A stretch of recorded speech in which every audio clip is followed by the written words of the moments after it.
Selamat pagi saudara-saudara yang terkasih. Sukacita yang begitu luar biasa kita rasakan pada saat ini untuk kesempatan yang masih Tuhan anugerahkan kepada kita. Semoga kita semua berada dalam keadaan yang sehat.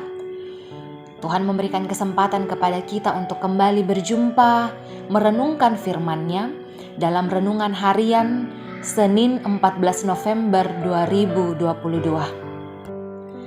Mari bersama kita berdoa. Allah Bapa dalam kerajaan sorga, kami berterima kasih kepadamu. Engkau tetap senantiasa setia menuntun memelihara kehidupan kami. Hingga pada saat ini Tuhan, begitu luar biasa Engkau memberikan kesempatan kepada kami. Kami boleh datang bersama untuk merenungkan firman-Mu. Dan sekiranya Roh Kudus bekerja dalam hati dan pikiran kami, sehingga firman ini pun boleh kami pahami dengan baik dan tentunya Tuhan boleh kami aplikasikan dalam menjalani kehidupan kami. Allah Bapa dalam kerajaan sorga, biarlah kehendak-Mu yang terjadi dalam kehidupan kami. Ampunkan segala dosa kami. Di dalam nama Yesus Kristus, itulah Tuhan dan Juru Selamat kami. Amin. Firman Tuhan akan kita renungkan bersama dari Kisah Para Rasul pasal 10 ayat 34 sampai ayatnya yang ke-48. Firman Tuhan. Lalu mulailah Petrus berbicara, katanya, "Sesungguhnya aku telah mengerti bahwa Allah tidak membedakan orang. Setiap orang dari bangsa manapun yang takut akan Dia dan yang mengamalkan kebenaran berkenan kepadanya. Itulah firman yang Ia suruh sampaikan kepada orang-orang Israel, yaitu firman yang memberitakan damai sejahtera oleh Yesus Kristus, yang adalah Tuhan dari semua orang. Kamu tahu tentang segala sesuatu yang terjadi di seluruh tanah Yudea, mulai dari Galilea sesudah baptisan yang diberitakan oleh Yohanes, yaitu tentang Yesus dari Nazaret, bagaimana Allah mengurapi Dia dengan Roh Kudus dan kuat kuasa Dia, yang berjalan berkeliling sambil berbuat baik dan menyembuhkan semua orang yang dikuasai iblis. Sebab Allah menyertai Dia, dan kami adalah saksi dari segala sesuatu yang diperbuatnya di tanah Yudea maupun di Yerusalem, dan mereka telah membunuh Dia dan menggantung Dia pada kayu salib. Yesus itu telah dibangkitkan Allah pada hari yang ketiga, dan Allah berkenan bahwa Ia menampakkan diri bukan kepada seluruh bangsa tetapi kepada saksi-saksi yang sebelumnya telah ditunjuk oleh Allah, yaitu kepada kami yang telah makan dan minum bersama-sama dengan Dia. Setelah Ia bangkit dari antara orang mati, dan Ia telah menugaskan kami memberitakan kepada seluruh bangsa dan bersaksi bahwa Dialah yang ditentukan Allah menjadi hakim atas orang-orang hidup dan orang-orang mati. Tentang Dialah semua nabi bersaksi bahwa barang siapa percaya kepadanya, ia akan mendapat pengampunan dosa oleh karena namanya." Ketika Petrus sedang berkata demikian, turun Roh Kudus ke atas semua orang yang mendengarkan pemberitaan itu, dan semua orang percaya dari golongan bersunat yang menyertai Petrus tercengang-cengang karena melihat bahwa karunia Roh Kudus dicurahkan ke atas bangsa-bangsa lain juga. Sebab mereka mendengar orang-orang itu berkata-kata dalam bahasa roh dan memuliakan Allah. Lalu kata Petrus, "Bolehkah orang mencegah untuk membaptis orang-orang ini dengan air, sedangkan mereka telah menerima Roh Kudus sama seperti kita?" Lalu ia menyuruh mereka dibaptis dalam nama Yesus Kristus. Kemudian mereka meminta Petrus supaya ia tinggal beberapa hari lagi bersama-sama dengan mereka. Amin. Tema perenungan kita pada hari ini adalah Allah mengasihi semua orang. Bapak Ibu Saudara yang terkasih, perbedaan kadangkala membuat seseorang atau sekelompok orang sulit menerima orang lain.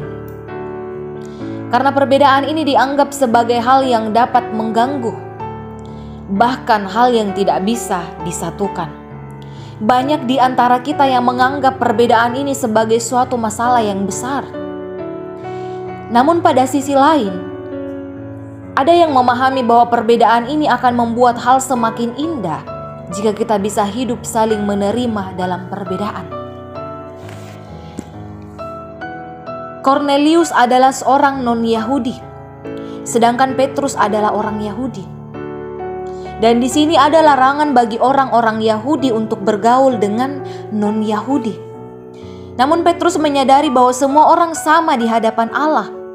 Perkataan Petrus kepada Kornelius dengan tegas menyatakan bahwa Allah ini berkenan atas setiap orang dari bangsa manapun yang datang kepadanya dengan tulus hati. Perkenaan Allah atas semua orang terletak dalam diri Yesus Kristus. Yesus datang ke dalam dunia mengerjakan keselamatan agar manusia berkenan kepada Allah. Melalui kematiannya dan kebangkitannya, Yesus telah menyediakan jalan keselamatan untuk semua orang. Untuk semua bangsa yang percaya dan mempercayakan diri kepadanya. Petrus menerima Kornelius sebagai orang yang dikasihi Allah. Dan Petrus menyadari bahwa panggilannya mengikut Yesus ini adalah untuk memberitakan keselamatan itu. Di sini Petrus menyadari bahwa benar Tuhan tidak pernah membeda-bedakan siapapun. Di mata Tuhan semua orang itu sama. Dari bangsa manapun, di mata Tuhan semuanya tetaplah sama. Tuhan tidak pernah menjadikan perbedaan ini sebagai masalah untuk tetap senantiasa mengasihi umatnya. Bapak Ibu Saudara yang terkasih, Allah itu mengasihi semua orang. Ia tidak memandang dari mana kita berasal, bagaimanakah kehidupan kita. Dan karena itu, maka hendaknya kita merespon kasih Allah dengan mengasihi semua orang. Kita mengasihi semua orang tanpa membedakan siapa orang itu. Karena Bapak Ibu Saudara yang kekasih, semua orang berharga di mata Tuhan. Oleh karena itu, saudara-saudara yang terkasih, tetaplah saling menghargai satu dengan yang lain dalam kasih Tuhan. Mari kita saling mengasihi satu dengan yang lain tanpa menjadikan perbedaan ini sebagai suatu masalah. Justru menjadikan perbedaan ini untuk membuat kita semakin menjalin hubungan yang baik dengan orang-orang di sekitar kita. Nyatakanlah kasih dalam kehidupan kita. Amin. Mari berdoa. Kami meyakini Tuhan untuk setiap penyertaan-Mu dalam kehidupan kami. Kami boleh ada sampai pada saat ini begitu luar biasa. Nafas yang baru yang boleh kami alami di pagi hari ini adalah bukti kasih-Mu yang begitu luar biasa bagi kami umat-Mu. Penyertaan-Mu, bimbingan dan pemeliharaanmu senantiasa nyata dalam kehidupan kami. Engkau yang menjaga kami bagi setiap orang tua di lanjut usia mereka. Engkau yang menopang, menyertai, menjaga, membimbing orang tua ini agar boleh senantiasa bersuka cita dalam menjalani masa tua mereka. Fisik yang tidak lagi sekuat dahulu, tetapi Engkau senantiasa menopang mereka sehingga mereka boleh menjalani kehidupan mereka ini senantiasa berserah kepadamu. Engkau memberkati setiap pekerjaan umat-Mu. Engkau memberikan hikmat kepada mereka agar boleh senantiasa giat dan tekun untuk mengerjakan pekerjaan mereka, untuk mengerjakan setiap tugas tanggung jawab mereka, untuk mereka pakai untuk kehidupan mereka dan juga kemuliaan akan nama-Mu. Engkau pun menuntun dan menjaga setiap anak-anak agar senantiasa bertumbuh di dalam kasih-Mu, menjalani dan menyelesaikan pendidikan dengan baik, menjalani masa muda sesuai dan seturut dengan kehendak-Mu. Kuatkan kami Tuhan, hiburkan kami yang berduka cita, pulihkan kami yang mengalami sakit penyakit. Engkau kuatkan, topang kami dalam kami menjalani dan melewati setiap pergumulan hidup kami. Engkau campur tangan dalam setiap rencana hidup kami umat-Mu. Kami berterima kasih untuk anugerah pertambahan usia yang boleh Engkau nyatakan kepada kami, dan berkat-berkat dalam bentuk apapun dari setiap keberhasilan-keberhasilan yang boleh Engkau nyatakan dalam kehidupan kami. Kami mengucap syukur, Engkau bekerja begitu luar biasa bagi kami umat-Mu. Engkau berkati bangsa dan negara ini.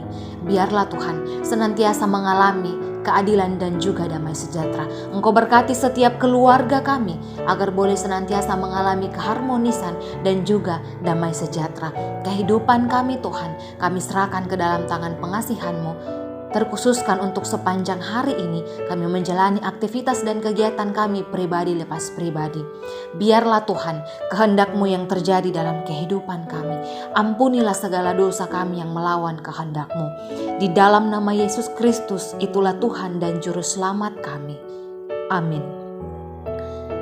Demikian perenungan kita pada hari ini. Terima kasih Bapak Ibu Saudara yang terkasih. Mari kita melanjutkan setiap kegiatan dan aktivitas kita berserah kepada Tuhan. Ia senantiasa menyertai kita. Salam sehat.